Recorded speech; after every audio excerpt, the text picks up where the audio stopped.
Peter Roskam, a Republican from Illinois, one of Obama's former colleagues back home, and he wants to know, and it's all I could do to listen to this with a straight face. He wants to know, whatever happened to Obama's ability to work with the other side?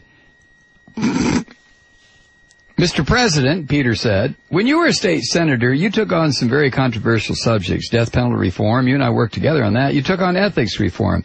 You took on some big things. One of the keys was you rolled your sleeves up, you worked with the other party, and ultimately you were able to make the deal. Over the past year, in my view, that attribute hasn't been in full bloom. And by that I mean you've got the subtext of House Republicans that sincerely want to come and be a part of this national conversation towards solutions, but they've really been stiff-armed by Speaker Pelosi. There really is this dynamic of, frankly, being shut out. I think all of us want to hit the reset button on 2009. How do we move forward? The obstacle is, frankly, the politics within the Democratic caucus.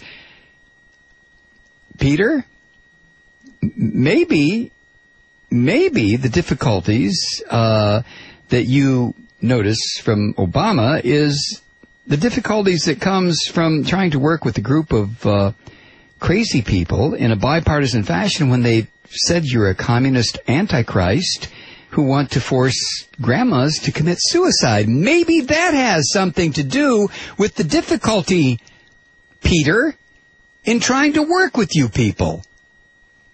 That's one of the points that I made earlier. I mean, we've got to be careful about what we say about each other sometimes, because it boxes us in ways that makes it difficult for us to work together. Because our constituents start believing us. They don't know sometimes this is just politics, what you guys, or folks on my side do sometimes. So just a tone of civility instead of slash and burn would be helpful. The problem we have sometimes is a media that responds only to slash and burn style politics. You don't get a lot of credit if I say, I think Paul Ryan's a pretty sincere guy and has a beautiful family. Nobody's going to run that in the newspapers, right? And by the way, in case he's going to get a Republican challenge, I didn't mean it. Don't want to hurt you, man. But on the specifics. I think both sides can take some blame for a sour climate on Capitol Hill. What I can do maybe to help is to try to bring Republican and Democratic leadership together on a more regular basis with me. That's, I think, a failure on my part, is to try to foster better communications even if there's disagreement. And I will try to see if we can do more of that this year. Oh, Mr. President. I mean, to question your ability to work with the other side, to be questioned by a Republican, the same political clutch of morons that produced the Bush crime family. When did George Bush or Dick Cheney or any of these people ever make any effort to work with the other side? I realize, Mr. President, that you're trying to rise above that.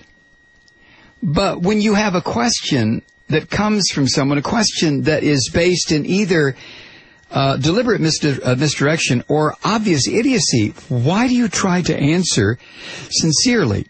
Mr. President, do you think Peter Roskam, your old buddy from Illinois, gives a tinker's damn about what you just said? If he can ask a question that wonders why you can't work with the other side after the other side has insulted your mother, your grandmother, your father, your parentage collectively, your citizenship, your nationality, your race, your wife, and your children, then the man asking that question is an obvious jerk. Or worse. But I promise not to curse on this program anymore. It's insane to try to deal with what remains of a political party that has degenerated into a collection of charlatans, liars, teabaggers, Glenn Beck, Sarah Palin? And then to be asked, well, Mr. President, why, you seem to have lost your ability to work with the other side. I mean, my God, you lost your ability. And the president's line, we got to be careful what we say about each other because, sometimes the folks back home take it seriously. And then he says this, they don't know sometimes this is just politics. What you guys, or folks on my side do sometimes. Just politics? Just politics. So, suggesting that your wife has a relative that lived in a tree and liked bananas. That's just politics, Mr. President? Suggesting that your mother was a whore. That's just politics, Mr. President? I mean, it's one thing to reach out, Mr. Obama, but my God, these people want you dead. Or, I don't know, hasn't anyone told you that? I mean, we know that out here in the world. The number of death threats against the President of the United States has gone up by a factor of what since you took office? That's your trivia question for tonight.